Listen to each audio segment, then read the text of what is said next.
नीति वचन अध्याय 2 बुद्धि का नैतिक लाभ।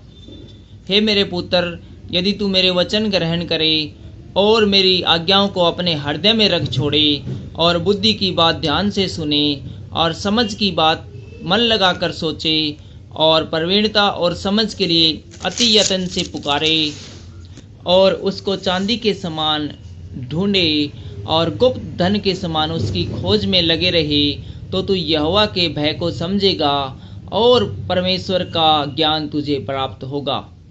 क्योंकि बुद्धि यहोवा ही देता है, ज्ञान और समझ की बातें उसी के मुंह से निकलती है। वह सीधे लोगों के लिए खरी बुद्धि रख छोड़ता है, जो खराई से चलते हैं उनके लिए वह ढाल ठहरता है।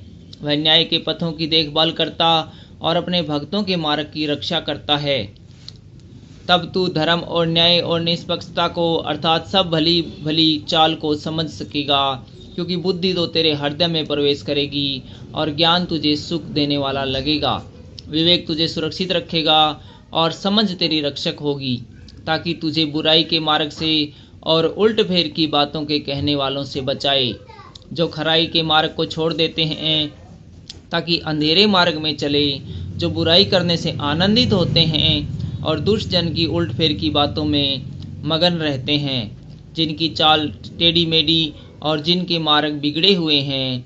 तब तू पराई स्त्री से भी बचेगा, जो चिकनी चुपड़ी बातें बोलती है और अपनी जवानी के साथी को छोड़ देती और जो अपने परमेश्वर की वाचा को भूल जाती है।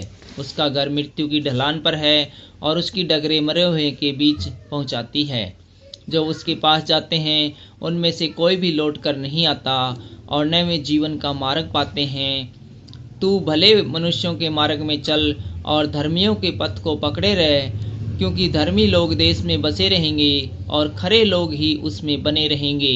दुष्ट लोग देश में से नष्ट होंगे और विश्वासघाती उसमें से उखाड़े जाएंगे। Thank you.